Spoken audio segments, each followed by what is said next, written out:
Chapter 22. A gritty state of things comes on. Mr. Tartar's chambers were the neatest, the cleanest, and the best ordered chambers ever seen under the sun, moon, and stars. The floors were scrubbed to that extent that you may have supposed the London blacks emancipated forever and gone out of the land for good. Every inch of brass work in Mr. Tartar's possession was polished and burnished till it shone like a brazen mirror. No speck, nor spot, nor spatter soiled the purity of any of Mr. Tartar's household gods, large, small, or middle-sized. His sitting room was like the admiral's cabin, his bathroom was like a dairy, his sleeping chamber, fitted all about with lockers and drawers, was like a seedsman's shop, and his nicely balanced cot just stirred in the mid as if it breathed.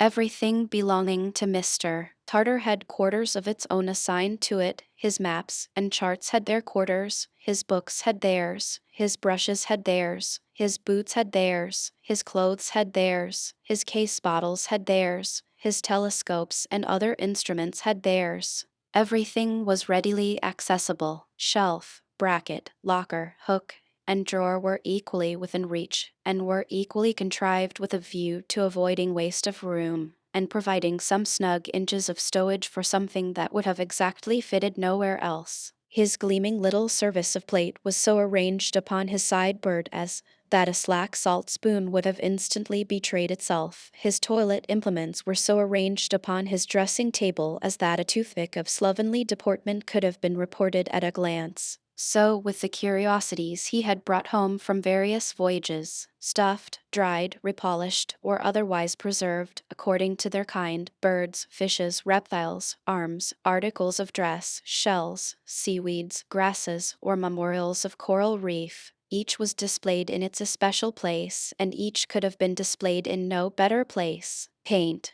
and varnish seemed to be kept somewhere out of sight, in constant readiness to obliterate stray finger marks wherever any may become perceptible in Mr. Tartar's chambers. No man-of-war was ever kept more spick and span from careless touch. On this bright summer day, a neat awning was rigged over Mr. Tartar's flower garden as only a sailor can rig it, and there was a sea-going air upon the whole effect, so delightfully complete that the flower garden may have appertained to stern windows afloat, and the whole concern may have bowled away gallantly with all on board, if Mr. Tartar had only clapped to his lips the speaking trumpet that was slung in a corner, and given hoarse orders to heave the anchor up, look alive there, men, and get all sail upon her. Mr. Tartar doing the honors of this gallant craft was of a piece with the rest. When a man rides an amiable hobby, that shies at nothing, and kicks nobody, it is only agreeable to find him riding it with a humorous sense of the droll side of the creature.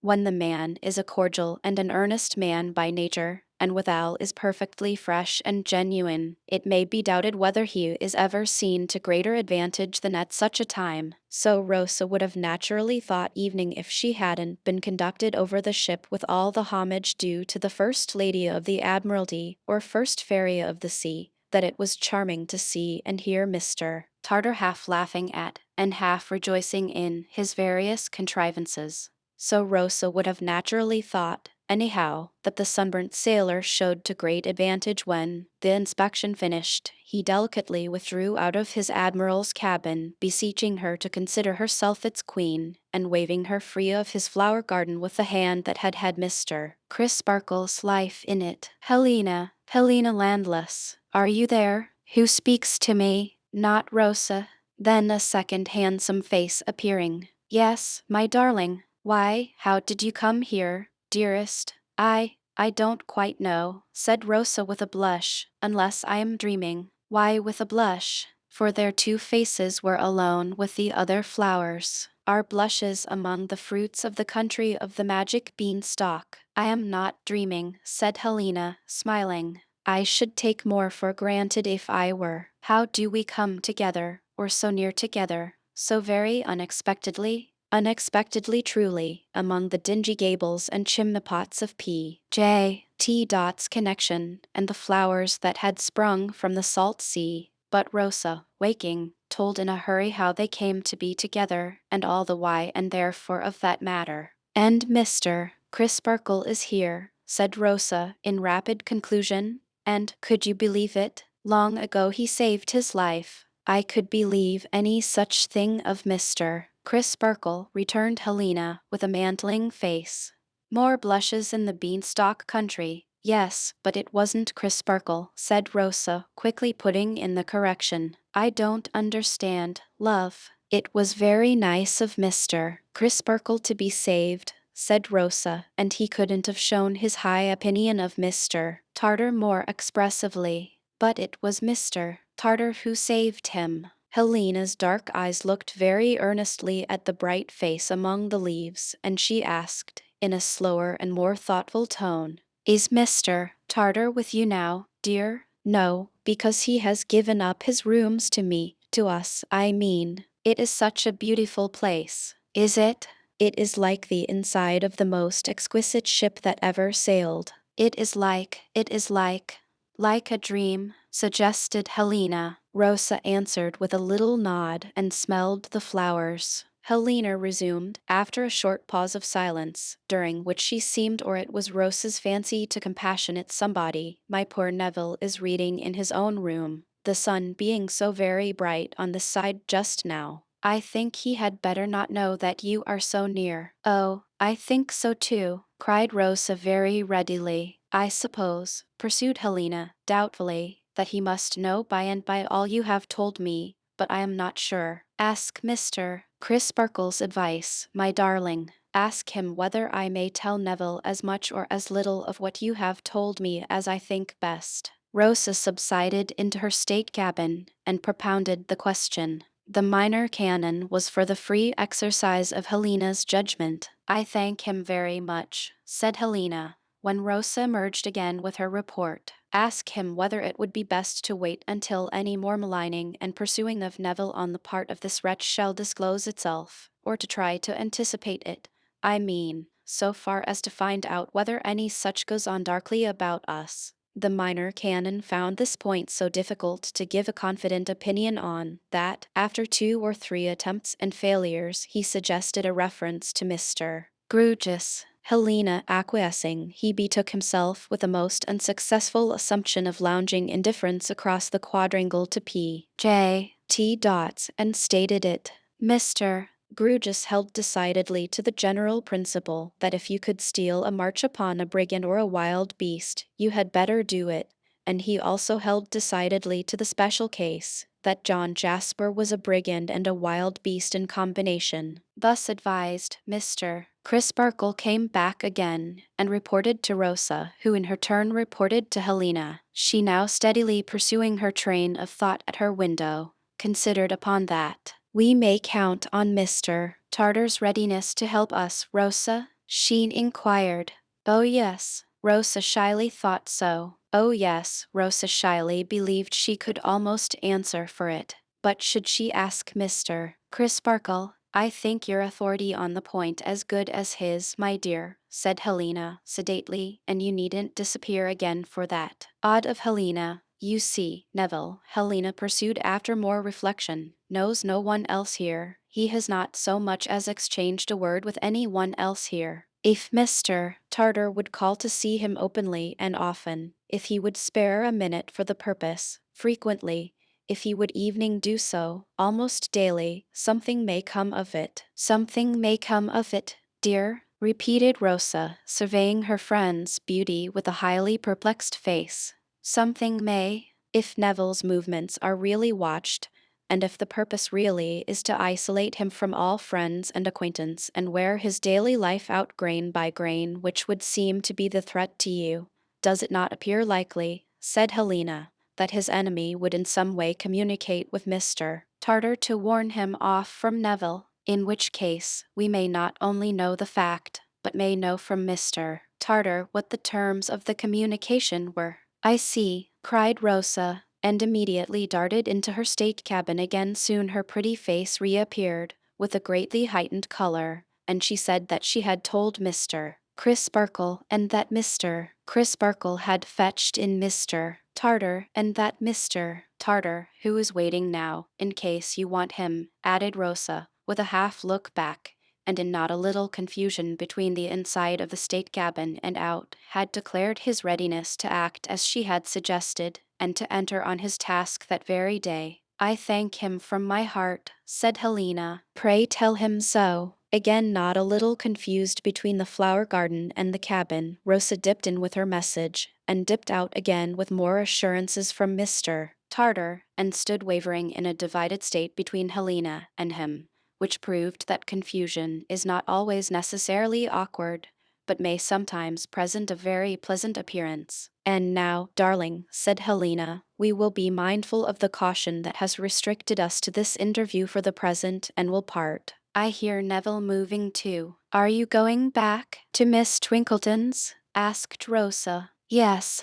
Oh, I could never go there any more. I couldn't truly, after that dreadful interview," said Rosa. "Then where are you going, pretty one?" "Now I come to think of it, I don't know," said Rosa. "I have settled nothing at all yet, but my guardian will take care of me. Don't be uneasy, dear. I shall be sure to be somewhere. It did seem likely, and I shall hear of my rosebud from Mr. Tartar?" inquired Helena. "Yes, I suppose so."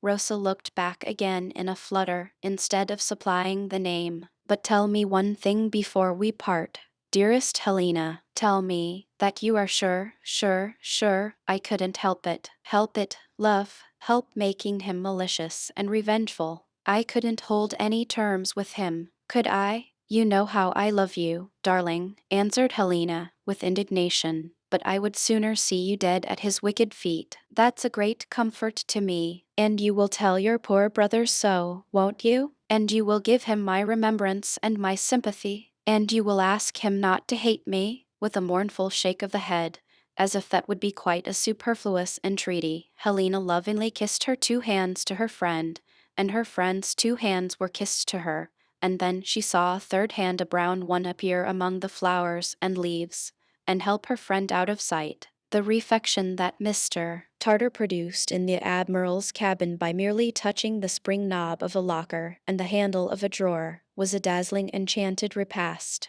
Wonderful macaroons, glittering liqueurs, magically preserved tropical spices, and jellies of celestial tropical fruits displayed themselves profusely at an instant's notice. But Mr. Tartar could not make time stand still, and time, with his hard-hearted fleetness, strode on so fast that Rosa was obliged to come down from the beanstalk country to earth and her guardian's chambers. "And now, my dear," said Mr. Grewgious, "what is to be done next? To put the same thought in another form, what is to be done with you?" Rosa could only look apologetically sensible of being very much in her own way and in everybody else's. Some passing idea of living, fireproof, up a good many stairs in Furnivall's Inn for the rest of her life, was the only thing in the nature of a plan that occurred to her. "It has come into my thoughts," said Mr. Grewgious, "that as the respected Lady Miss Twinkleton occasionally repairs to London in the recess with the view of extending her connection and being available for interviews with metropolitan parents, if any, whether, until we have time in which to turn ourselves round, we may invite Miss Twinkleton to come and stay with you for a month." "Stay where, sir?" "Whether," explained Mr.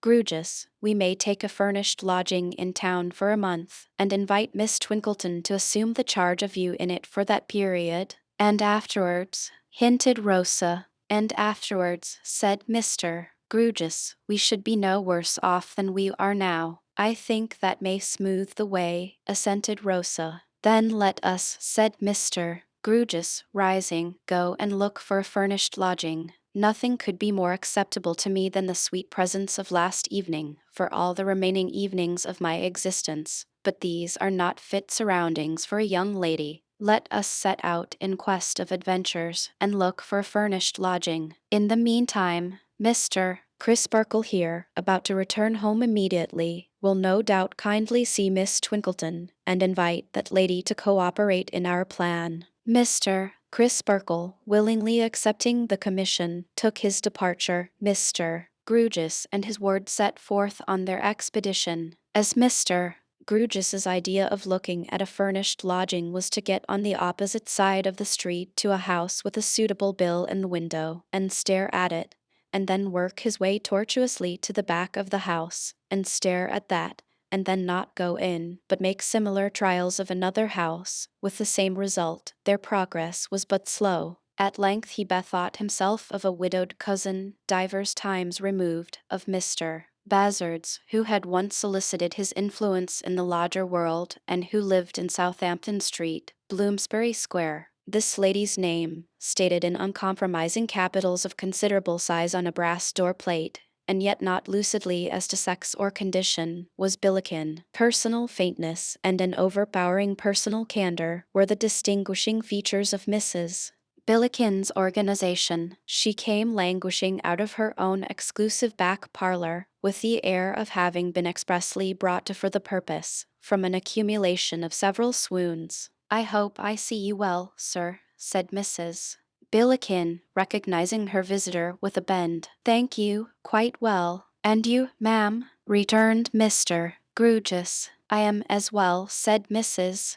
Billiken, becoming aspirational with excessive faintness, "as I ever am. My ward and an elderly lady," said Mr. Grugus, "wish to find a genteel lodging for a month or so. Have you any apartments available, ma'am?" "Mr. Grugus," returned Mrs.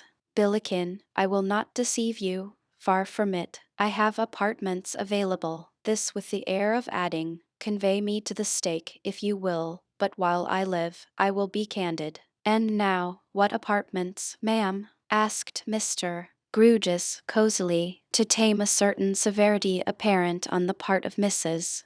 Billiken. "There is the sitting room, which, call it what you will, it is the front parlor, miss," said Mrs. Billiken, impressing Rosa into the conversation, "the back parlor being what I cling to and never part with, and there is 2 bedrooms at the top of the ooze with gas laid on. I do not tell you that your bedroom floors is firm, for firm they are not. The gas fitter himself allowed that to make a firm job, he must go right under your gists, and it were not worth the outlay as a yearly tenant so to do. The piping is carried above your gists, and it is best that it should be made known to you." Mr. Grugus and Rosa exchanged looks of some dismay, though they had not the least idea what latent horrors this carriage of the piping may involve. Mrs.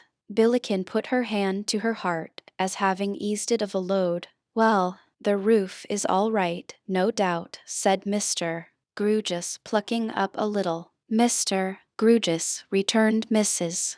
Billiken, "if I was to tell you, sir, that to have nothing above you is to have a floor above you, I should put a deception upon you which I will not do. No, sir, your slates will rattle loose at that elevation in windy weather. Do your utmost, best or worst. I defy you, sir, be what you may, to keep your slates tight. Try how you can." Here Mrs.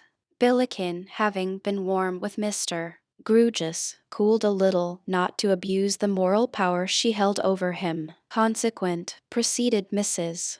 Billiken, more mildly, but still firmly in her incorruptible candor, "consequent it would be worse than of no use for me to traps and travel up to the top of the ooze with you, and for you to say, Mrs.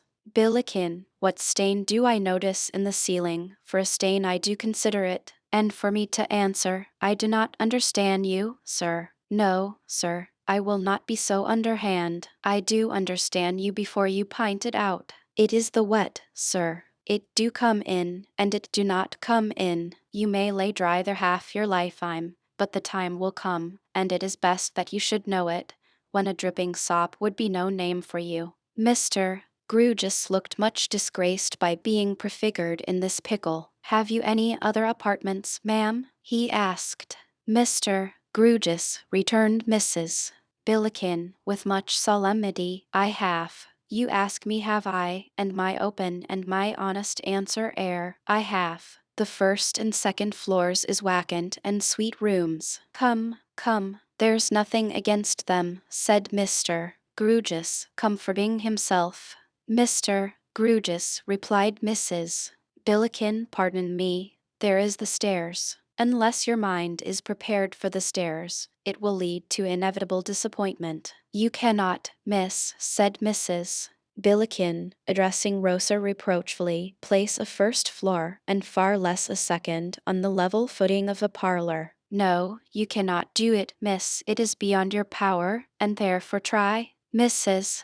Billiken put it very feelingly, as if Rosa had shown a headstrong determination to hold the untenable position. Can we see these rooms, ma'am? Inquired her guardian. Mr. Grugis, returned Mrs. Billiken, you can. I will not disguise it from you, sir. You can. Mrs.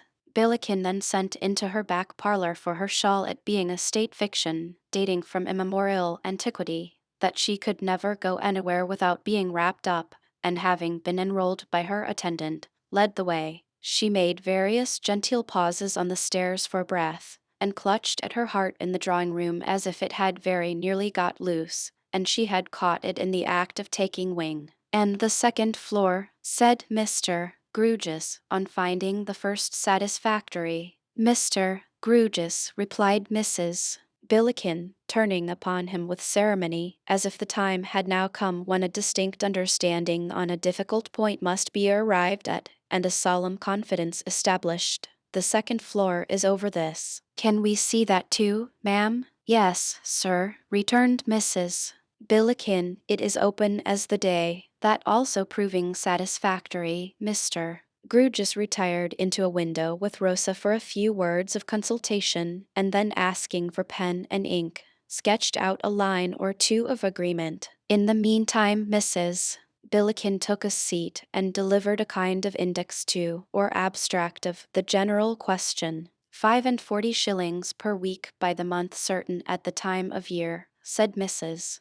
Billiken, is only reasonable to both parties. It is not Bond Street nor yet St. James's Palace, but it is not pretended that it is. Neither is it attempted to be denied, for why should it? That the arching leads to a muse. Muses must exist. Respecting attendance, too, is kept at liberal wages. Words has arisen as to tradesmen, but dirty shoes on fresh hearthstoning was attributable, and no wish for a commission on your orders. Coals is either by the fire, or per the scuttle. She emphasized the prepositions as marking a subtle but immense difference. Dogs is not viewed with favor. Besides litter, they get stole, and sharing suspicions is apt to creep in, and unpleasantness takes place. By this time Mr. Grugis had his agreement lines, and his earnest money, ready. I have signed it for the ladies, ma'am, he said, and you'll have the goodness to sign it for yourself.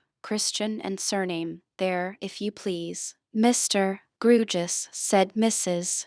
Billiken in a new burst of candor. No, sir. You must excuse the Christian name. Mr. Grugis stared at her. The door plate is used as a protection, said Mrs.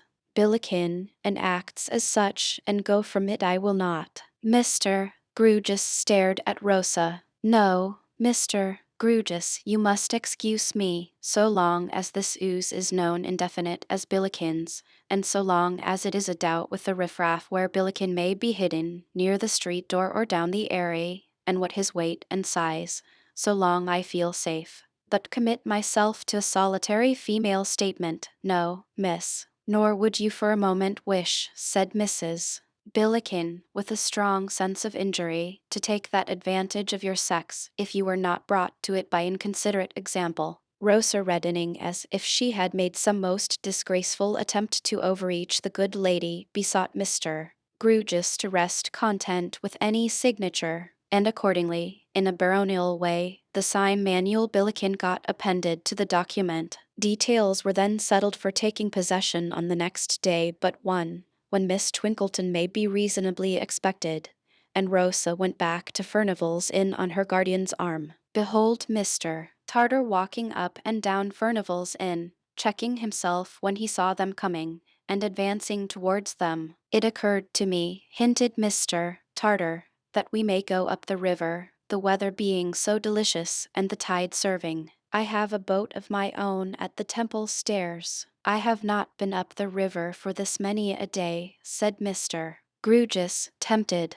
I was never up the river, added Rosa. Within half an hour they were setting this matter right by going up the river. The tide was running with them. The afternoon was charming. Mr. Tartar's boat was perfect. Mr. Tartar and Lobley Mr. Tartar's man pulled a pair of oars. Mr. Tartar had a yacht, it seemed, lying somewhere down by Greenhithe, and Mr. Tartar's man had charge of this yacht, and was detached upon his present service. He was a jolly favored man, with tawny hair and whiskers and a big red face.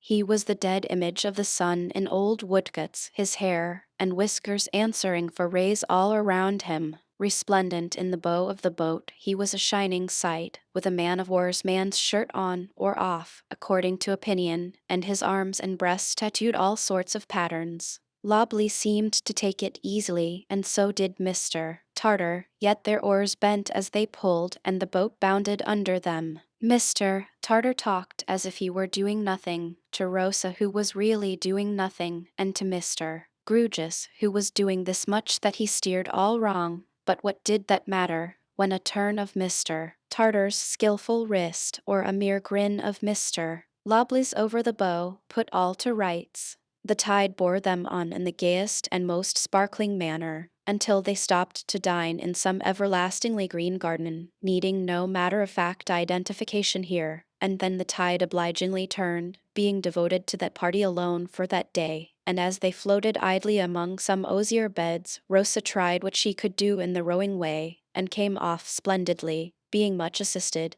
and Mr. Grewgious tried what he could do, and came off on his back, doubled up with an oar under his chin, being not assisted at all. Then there was an interval of rest under boughs, such rest what time Mr. Lobley mopped, and arranging cushions, stretchers, and the like, danced the tightrope the whole length of the boat like a man to whom shoes were a superstition and stockings slavery, and then came the sweet return among delicious odors of limes and bloom, and musical ripplings, and all too soon the great black city cast its shadow on the waters, and its dark bridges spanned them as death spans life, and the everlastingly green garden seemed to be left for everlasting, unregainable, and far away. Cannot people get through life without gritty stages, I wonder? Rosa thought next day, when the town was very gritty again, and everything had a strange and an uncomfortable appearance of seeming to wait for something that wouldn't come. No, she began to think that, now the Cloisterham schooldays had glided past and gone, the gritty stages would begin to set in at intervals and make themselves wearily known. Yet what did Rosa expect? Did she expect Miss Twinkleton? Miss Twinkleton duly came forth from her back parlor, issued the billiken to receive Miss Twinkleton, and war was in the billiken's eye from that fell moment. Miss Twinkleton brought a quantity of luggage with her, having all Rosa's as well as her own. The billiken took it ill that Miss Twinkleton's mind, being sorely disturbed by this luggage, failed to take in her personal identity with that clearness of perception which was due to its demands. Stateliness mounted her gloomy throne upon the billiken's brow in consequence. And when Miss Twinkleton, in agitation taking stock of her trunks and packages, of which she had 17, particularly counted in the billiken herself as number 11, the bee found it necessary to repudiate. "Things cannot too soon be put upon the footing," said she, with a candor so demonstrative as to be almost obtrusive, "that the person of the ooze is not a box, nor yet a bundle, nor a carpet bag.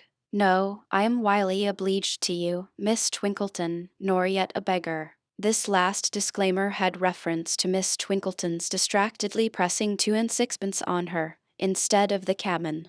Thus cast off, Miss Twinkleton wildly inquired which gentleman was to be paid. There being 2 gentlemen in that position, Miss Twinkleton having arrived with 2 cabs, each gentleman on being paid held forth his 2 and 6pence on the flat of his open hand, and, with a speechless stare and a dropped jaw, displayed his wrong to heaven and earth. Terrified by this alarming spectacle, Miss Twinkleton placed another shilling in each hand, at the same time appealing to the law in flurried accents, and recounting her luggage this time with the 2 gentlemen in, who caused the total to come out complicated. Meanwhile the 2 gentlemen, each looking very hard at the last shilling grumblingly, as if it may become 18 pence if he kept his eyes on it, descended the doorsteps, ascended their carriages, and drove away, leaving Miss Twinkleton on a bonnet box in tears. The Billiken beheld this manifestation of weakness without sympathy and gave directions for a young man to be got in to wrestle with the luggage. When that gladiator had disappeared from the arena, peace ensued and the new lodgers dined. But the Billiken had somehow come to the knowledge that Miss Twinkleton kept a school. The leap from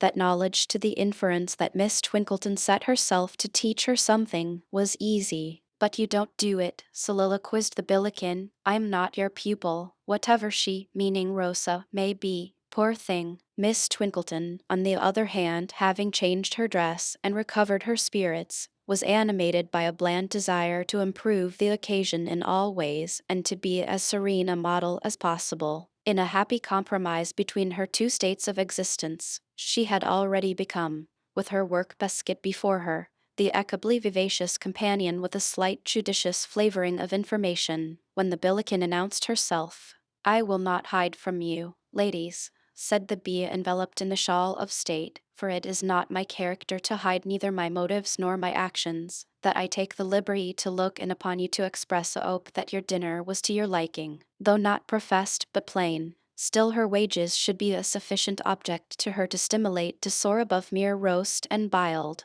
"We dined very well truly," said Rosa. "Thank you." "Accustomed," said Miss Twinkleton with a gracious air, which to the jealous ears of the Billiken seemed to add, "My good woman, accustomed to a liberal and nutritious, yet plain and salutary diet, we have found no reason to bemoan our absence from the ancient city and the methodical household in which the quiet routine of our lot has been hitherto cast." "I did think it well to mention to my cook," observed the Billiken with a gush of candor, "which I hope you will agree with, Miss Twinkleton, was a right precaution, that the young lady being used to what we should consider here but poor diet, had better be brought forward by degrees. For a rush from scanty feeding to generous feeding, and from what you may call messing to what you may call method, do require a power of constitution which is not often found in youth, particular when undermined by boarding school." It will be seen that the Billiken now openly pitted herself against Miss Twinkleton, as one whom she had fully ascertained to be her natural enemy. "Your remarks," returned Miss Twinkleton, from a remote moral eminence, "are well meant,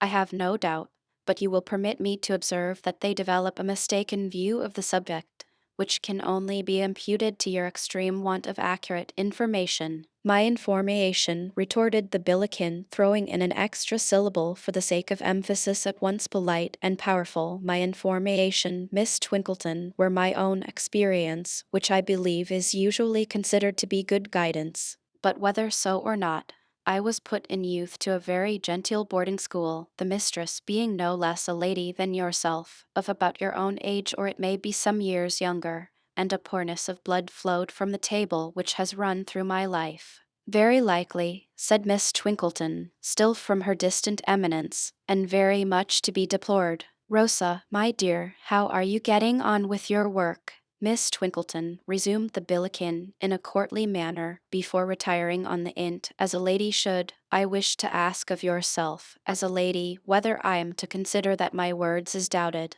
"I am not aware on what ground you cherish such a supposition," began Miss Twinkleton, when the Billiken neatly stopped her. "Do not, if you please, put suppositions between my lips where none such have been imparted by myself. Your flow of words is great, Miss Twinkleton, and no doubt is expected from you by your pupils, and no doubt is considered worth the money. No doubt, I am sure, but not paying for flows of words, and not asking to be favored with them here, I wish to repeat my question. If you refer to the poverty of your circulation," began Miss Twinkleton, when again the Billiken neatly stopped her. "I have used no such expressions. If you refer, then, to the poorness of your blood, brought upon me," stipulated the Billiken, expressly, "at a boarding school." "Then," resumed Miss Twinkleton, "all I can say is, that I am bound to believe, on your asseveration, that it is very poor truly. I cannot forbear adding, that if that unfortunate circumstance influences your conversation, it is much to be lamented, and it is eminently desirable that your blood were richer. Rosa, my dear, how are you getting on with your work?" "Hem."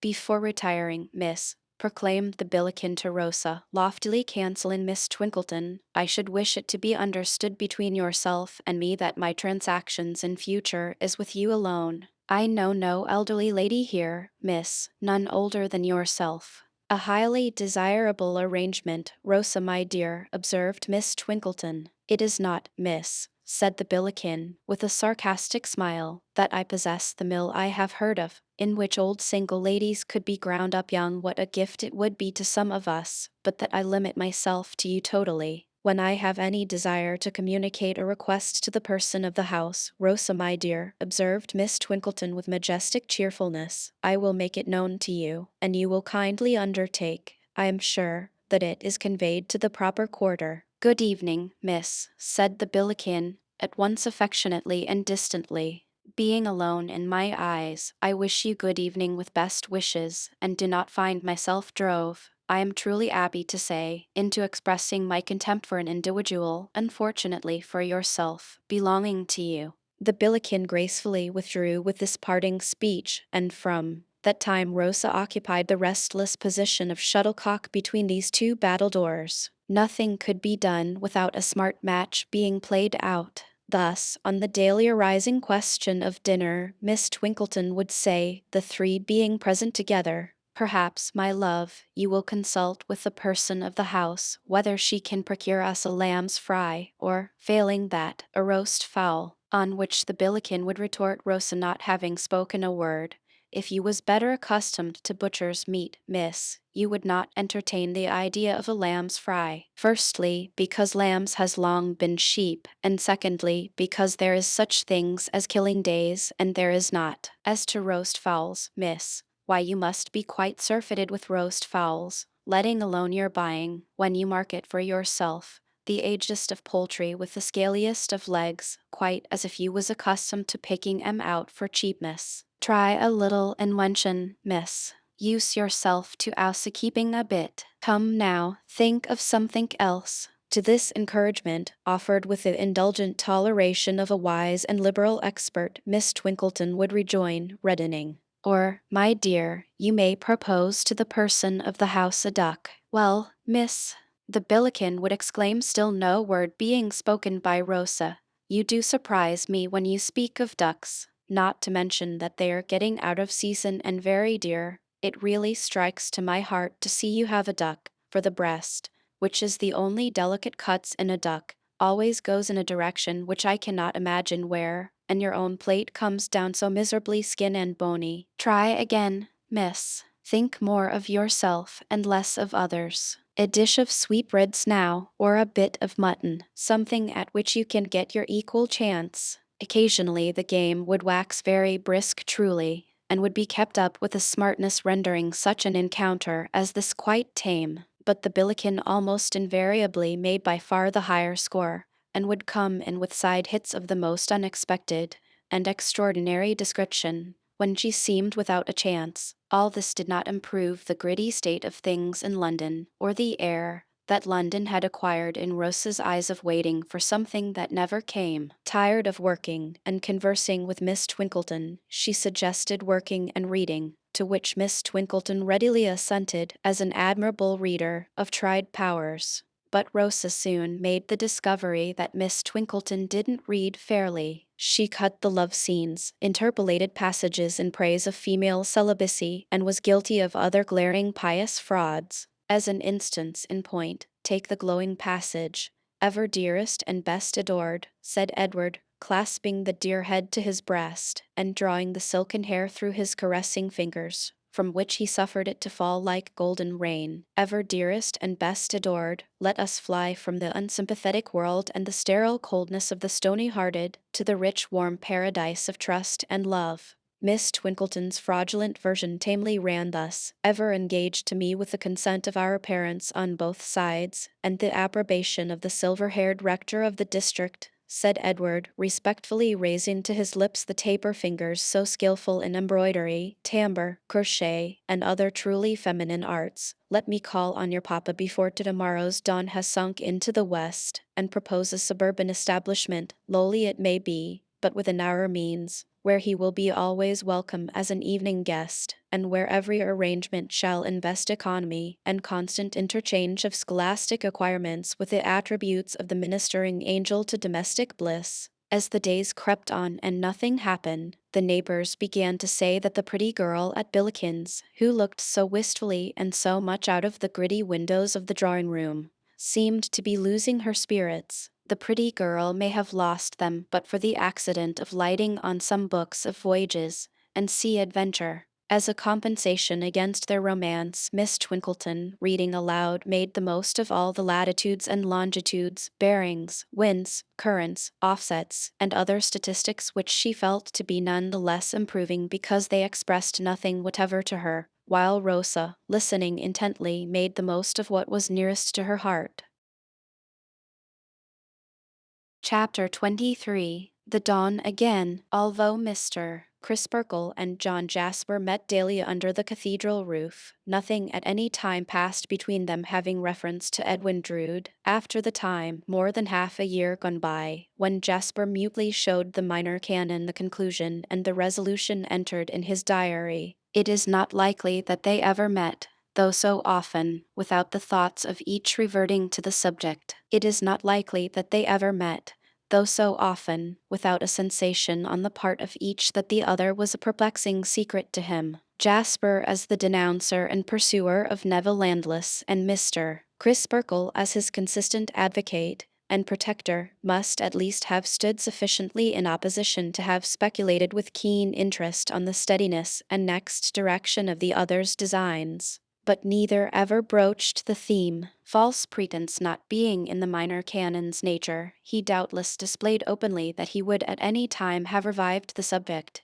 and evening desired to discuss it. The determined reticence of Jasper, however, was not to be so approached. Impassive, moody, solitary, resolute, so concentrated on one idea, and on its attendant fixed purpose, that he would share it with no fellow creature. He lived apart from human life, constantly exercising an art which brought him into mechanical harmony with others, and which could not have been pursued unless he and they had been in the nicest mechanical relations and unison. It is curious to consider that the spirit of the man was in moral accordance or interchange with nothing around him. This truly he had confided to his lost nephew, before the occasion for his present inflexibility arose. That he must know of Rosa's abrupt departure, and that he must divine its cause, was not to be doubted. Did he suppose that he had terrified her into silence, or did he suppose that she had imparted to any one, to Mr. Crisparkle himself, for instance, the particulars of his last interview with her? Mr. Crisparkle could not determine this in his mind. He could not but admit, however, as a just man, that it was not, of itself, a crime to fall in love with Rosa, any more than it was a crime to offer to set love above revenge. The dreadful suspicion of Jasper, which Rosa was so shocked to have received into her imagination, appeared to have no harbor in Mr. Crisparkle's. If it ever haunted Helena's thoughts or Neville's, neither gave it one spoken word of utterance. Mr. Grewgious took no pains to conceal his implacable dislike of Jasper, yet he never referred it, however distantly, to such a source. But he was a reticent as well as an eccentric man, and he made no mention of a certain evening, when he warmed his hands at the gatehouse fire, and looked steadily down upon a certain heap of torn and miry clothes upon the floor. Drowsy Cloisterham, whenever it awoke to a passing reconsideration of a story above 6 months old and dismissed by the bench of magistrates, was pretty equally divided in opinion whether John Jasper's beloved nephew had been killed by his treacherously passionate rival, or in an open struggle, or had, for his own purposes, spirited himself away. It then lifted up its head to notice that the bereaved Jasper was still ever devoted to discovery and revenge, and then dozed off again. This was the condition of matters all round at the period to which the present history has now attained. The cathedral doors have closed for the night, and the choir master, on a short leave of absence for 2 or 3 services, sets his face towards London. He travels there by the means by which Rosa travelled, and arrives, as Rosa arrived, on a hot, dusty evening. His travelling baggage is easily carried in his hand, and he repairs with it on foot to a hybrid hotel in a little square behind Aldersgate Street, near the General Post Office. It is hotel, boarding house, or lodging house, at its visitor's option. It announces itself in the new railway advertisers as a novel enterprise timidly beginning to spring up. It bashfully, almost apologetically, gives the traveler to understand that it does not expect him, on the good old constitutional hotel plan, to order a pint of sweet blacking for his drinking, and throw it away, but insinuates that he may have his boots blacked instead of his stomach,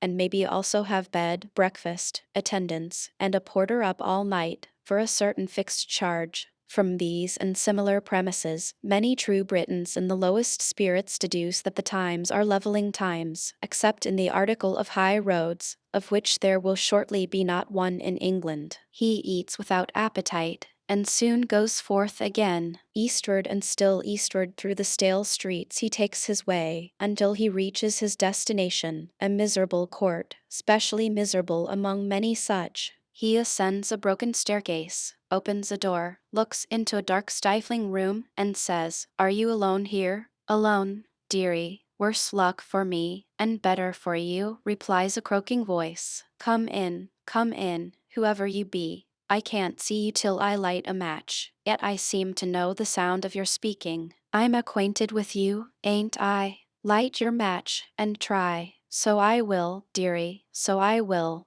but my hand that shakes as I can't lay it on a match all in a moment, and I cough so, that, put my matches where I may, I never find 'em there. They jump and start, as I cough, like live things." "Are you off a voyage, dearie?" "No." "Not seafaring?" "No." "Well, there's land customers and there's water customers. I'm a mother to both." Different from Jack Chinaman t'other side the court. He ain't a father to neither. It ain't in him, and he ain't got the true secret of mixing, though he charges as much as me that has, and more if he can get it. Here's a match, and now where's the candle? If my cough takes me, I shall cough out 20 matches afore I gets a light." But she finds the candle and lights it before the cough comes on. It seizes her in the moment of success, and she sits down rocking herself to and fro, and gasping at intervals, "Oh, my lungs is awful bad. My lungs is wore away to cabbage nets," until the fit is over. During its continuance she has had no power of sight, or any other power not absorbed in the struggle, but as it leaves her, she begins to strain her eyes, and as soon as she is able to articulate, she cries, staring, "Why, it's you. Are you so surprised to see me? I thought I never should have seen you again, dearie. I thought you was dead and gone to heaven. Why, I didn't suppose you could have kept away alive so long from the poor old soul with a real receipt for mixing it. And you are in mourning too. Why didn't you come and have a pipe or two of comfort? Did they leave you money, perhaps, and so you didn't want comfort?" "No." "Who was they as died, dearie?" "A relative." "Died of what, lovey?" "Probably death." "We are short tonight," cries the woman with a propitiatory laugh. "Short and snappish we are, but we're out of sorts for want of a smoke. We've got the all-overs, haven't us, dearie? But this is the place to cure 'em in. This is the place where the all-overs is smoked off." "You may make ready, then," replies the visitor, "as soon as you like." He divests himself of his shoes, loosens his cravat, and lies across the foot of the squalid bed, with his head resting on his left hand. "Now you begin to look like yourself," says the woman approvingly. "Now I begin to know my old customer truly. Been trying to mix for yourself this long time, Poppet?" "I have been taking it now and then in my own way." "Never take it your own way. It ain't good for trade, and it ain't good for you. Where's my ink bottle, and where's my thimble, and where's my little spoon?" He's going to take it in a artful form now, my dearie dear, entering on her process, and beginning to bubble and blow at the faint spark enclosed in the hollow of her hands. She speaks from time to time, in a tone of snuffling satisfaction, without leaving off. When he speaks, he does so without looking at her, and as if his thoughts were already roaming away by anticipation. "I've got a pretty many smokes ready for you, first and last, haven't I? Chucky. A good many. When you first come, you was quite new to it, warn't ye? Yes, I was easily disposed of then, but you got on in the world, and was able by and by to take your pipe with the best of 'em, warn't ye? Ah, and the worst, it's just ready for you. What a sweet sinner you was when you first come, used to drop your head, and sing yourself off like a bird. It's ready for you now, dearie. He takes it from her with great care, and puts the mouthpiece to his lips. She seats herself beside him, ready to refill the pipe. After inhaling a few whiffs in silence, he doubtingly accosts her with, "Is it as potent as it used to be? What do you speak of, dearie?" "What should I speak of, but what I have in my mouth? It's just the same, always the identical same. It doesn't taste so, and it's slower. You've got more used to it, you see. That may be the cause, certainly. Look here." He stops, becomes dreamy, and seems to forget that he has invited her attention. She bends over him and speaks in his ear. "I'm attending to you. Says you just now, look here. Says I now, I'm attending to ye. We was talking just before of your being used to it. I know all that. I was only thinking. Look here, suppose you had something in your mind, something you were going to do." "Yes, dearie, something I was going to do, but had not quite determined to do." "Yes, dearie, may or may not do, you understand." "Yes." With the point of a needle she stirs the contents of the bowl. "Should you do it in your fancy, when you were lying here doing this?" She nods her head. "Over and over again, just like me. I did it over and over again. I have done it hundreds of thousands of times in this room. It's to be hoped it was pleasant to do, dearie. It was pleasant to do." He says this with a savage air and a spring or start at her. Quite unmoved, she retouches and replenishes the contents of the bowl with her little spatula. Seeing her intent upon the occupation, he sinks into his former attitude. "It was a journey, a difficult and dangerous journey. That was the subject in my mind. A hazardous and perilous journey, over abysses where a slip would be destruction. Look down, look down. You see what lies at the bottom there." He has darted forward to say it, and to point at the ground as though at some imaginary object far beneath. The woman looks at him as his spasmodic face approaches close to hers, and not at his pointing. She seems to know what the influence of her perfect quietude would be. If so, she has not miscalculated it, for he subsides again. "Well, I have told you I did it here hundreds of thousands of times. What do I say? I did it millions and billions of times. I did it so often, and through such vast expanses of time, that when it was really done, it seemed not worth the doing. It was done so soon." "That's the journey you have been away upon," she quietly remarks. He glares at her as he smokes, and then, his eyes becoming filmy, answers, "That's the journey." Silence ensues. His eyes are sometimes closed and sometimes open. The woman sits beside him, very attentive to the pipe, which is all the while at his lips. "I'll warrant," she observes, when he has been looking fixedly at her for some consecutive moments, with a singular appearance in his eyes of seeming to see her a long way off, instead of so near him, "I'll warrant you made the journey in a many ways, when you made it so often?" "No, always in one way." "Always in the same way?" "Aye, in the way in which it was really made at last." "Aye, and always took the same pleasure in harping on it." "Aye." For the time he appears unequal to any other reply than this lazy monosyllabic assent, probably to assure herself that it is not the assent of a mere automaton. She reverses the form of her next sentence. "Did you never get tired of it, dearie, and try to call up something else for change?" He struggles into a sitting posture and retorts upon her, "What do you mean? What did I want? What did I come for?" She gently lays him back again, and before returning him the instrument he has dropped, revives the fire in it with her own breath, then says to him,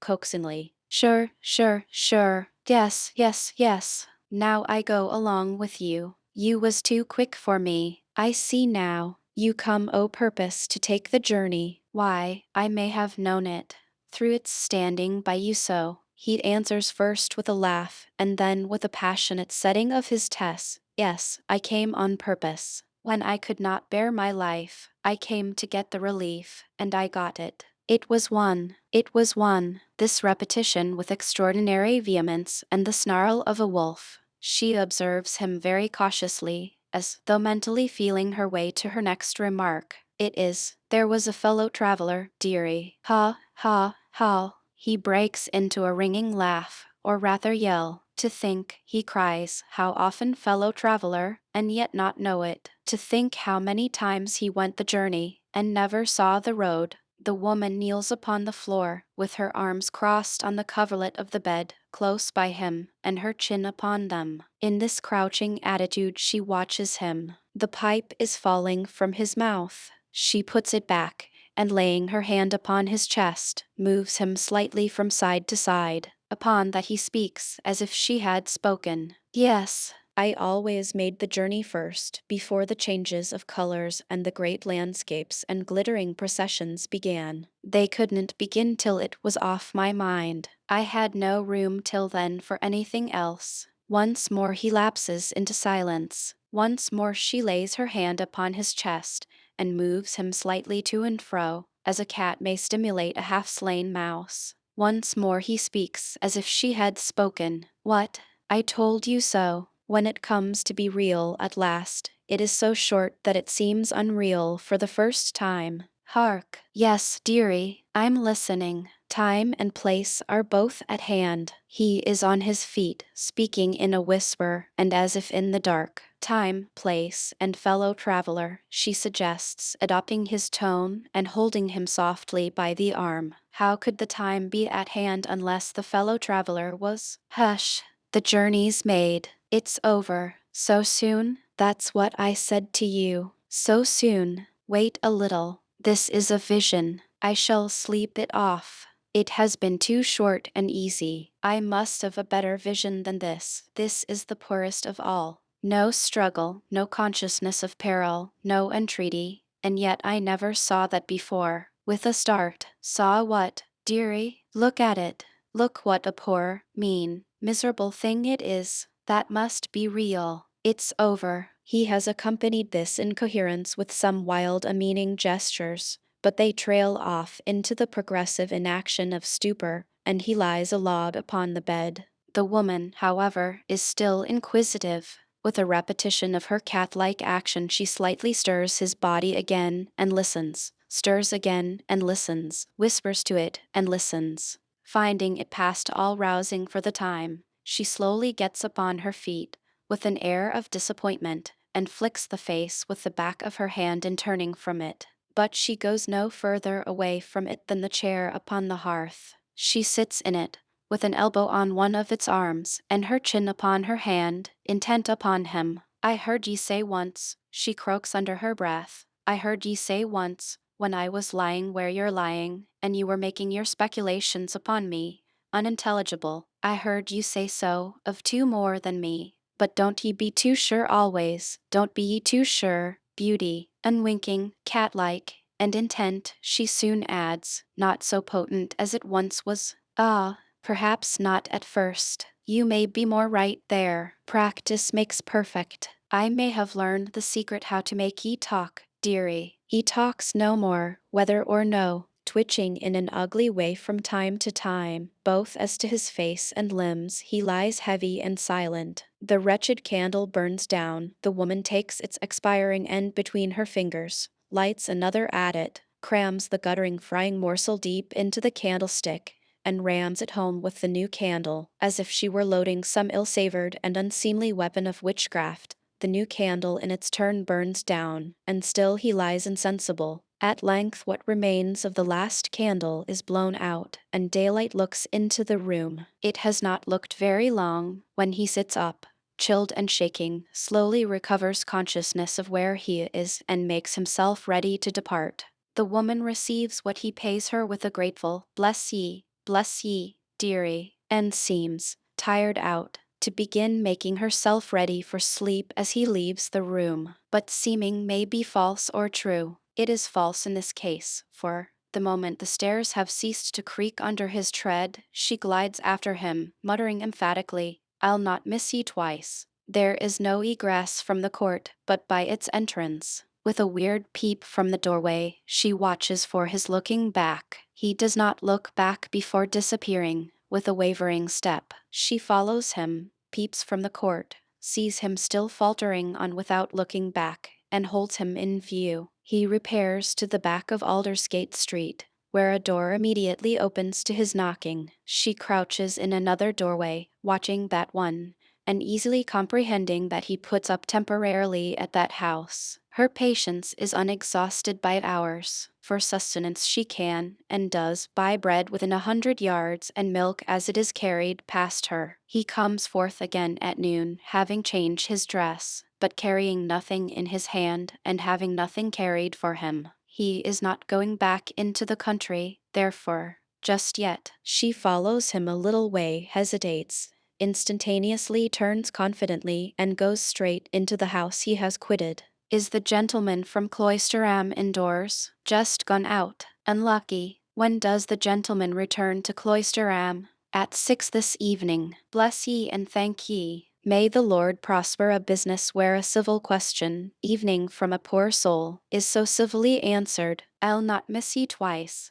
repeats the poor soul in the street, and not so civilly. I lost ye last, where that omnibus you got into near your journeys and plied between the station and the place. I wasn't so much as certain that you evening went right on to the place. Now I know ye did. My gentleman from Cloisterham, I'll be there before ye, and bide your coming. I've swore my oath that I'll not miss ye twice. Accordingly, that same evening the poor soul stands in Cloisterham High Street, looking at the many quaint gables of the nun's house, and getting through the time as she best can until 9 o'clock, at which hour she has reason to suppose that the arriving omnibus passengers may have some interest for her. The friendly darkness, at that hour, renders it easy for her to ascertain whether this be so or not, and it is so, for the passenger not to be missed twice arrives among the rest. Now let me see what becomes of you. Go on. An observation addressed to the air, and yet it may be addressed to the passenger. So compliantly does he go on along the high street until he comes to an arched gateway, at which he unexpectedly vanishes. The poor soul quickens her pace, is swift, and close upon him entering under the gateway, but only sees a postern staircase on one side of it, and on the other side an ancient vaulted room, in which a large-headed, gray-haired gentleman is riding, under the odd circumstances of sitting open to the thoroughfare and eyeing all who pass, as if he were toll-taker of the gateway, though the way is free. "Halloa!" he cries in a low voice, seeing her brought to a standstill. "Who are you looking for?" "There was a gentleman passed in here this minute, sir." "Of course there was. What do you want with him? Where do he live, dearie? Live? Up that staircase. Bless ye. Whisper. What's his name, dearie?" "Surname Jasper, Christian name John. Mr. John Jasper. Has he a calling? Good gentleman? Calling? Yes. Sings in the choir. In the spire. Choir. What's that? Mr. Datchery rises from his papers and comes to his doorstep. "Do you know what a cathedral is?" he asks, jocosely. The woman nods. "What is it?" She looks puzzled, casting about in her mind to find a definition, when it occurs to her that it is easier to point out the substantial object itself, massive against the dark blue sky and the early stars. "That's the answer. Go in there at 7 tomorrow morning, and you may see Mr. John Jasper, and hear him too. Thank ye, thank ye." The burst of triumph in which she thanks him does not escape the notice of the single buffer of an easy temper living idly on his means. He glances at her, clasps his hands behind him, as the wont of such buffers is, and lounges along the echoing precincts at her side. Or, he suggests, with a backward hitch of his head, "You can go up at once to Mr. Jasper's rooms there." The woman eyes him with a cunning smile, and shakes her head. "Oh, you don't want to speak to him?" She repeats her dumb reply, and forms with her lips a soundless "no." "You can admire him at a distance 3 times a day, whenever you like. It's a long way to come for that, though." The woman looks up quickly. If Mr. Datchery thinks she is to be so induced to declare where she comes from, he is of a much easier temper than she is. But she acquits him of such an artful thought, as he lounges along like the chartered boor of the city, with his uncovered grey hair blowing about, and his purposeless hands rattling the loose money in the pockets of his trousers. The chink of the money has an attraction for her greedy ears. "Wouldn't you help me to pay for my traveler's lodging, dear gentleman, and to pay my way along? I am a poor soul, I am truly, and troubled with a grievous cough. You know the traveler's lodging, I perceive, and are making directly for it, is Mr. Datchery's bland comment, still rattling his loose money. Been here often, my good woman? Once in all my life. I. They have arrived at the entrance to the monk's vineyard. An appropriate remembrance, presenting an exemplary model for imitation, is revived in the woman's mind by the sight of the place. She stops at the gate and says energetically, "By this token, though you mayn't believe it, that a young gentleman gave me 3 and 6pence as I was coughing my breath away on this very grass. I asked him for 3 and 6pence, and he gave it me. Wasn't it a little cool to name your sum?" Hints Mr. Datchery, still rattling. "Isn't it customary to leave the amount open? Mightn't it have had the appearance to the young gentleman, only the appearance that he was rather dictated to? Looky here, dearie," she replies, in a confidential and persuasive tone, "I wanted the money to lay it out on a medicine as does me good, and as I deal in. I told the young gentleman so, and he gave it me, and I laid it out honest to the last brass farden. I want to lay out the same sum in the same way now, and if you'll give it me, I'll lay it out honest to the last brass farden again, upon my soul. What's the medicine? I'll be honest with you beforehand as well as after. It's opium." Mr. Datchery, with a sudden change of countenance, gives her a sudden look. "It's opium, dearie, neither more nor less. And it's like a human creature so far, that you always hear what can be said against it, but seldom what can be said in its praise." Mr. Datchery begins very slowly to count out the sum demanded of him. Greedily watching his hands, she continues to hold forth on the great example set him. "It was last Christmas Eve, just arter dark, the once that I was here afore, when the young gentleman gave me the 3 and 6. Mr. Datchery stops in his counting, finds he has counted wrong, shakes his money together, and begins again. "And the young gentleman's name," she adds, "was Edwin." Mr. Datchery drops some money, stoops to pick it up, and reddens with the exertion as he asks, "How do you know the young gentleman's name?" "I asked him for it, and he told it me. I only asked him the 2 questions, what was his christened name, and whether he'd a sweetheart. And he answered, Edwin, and he hadn't."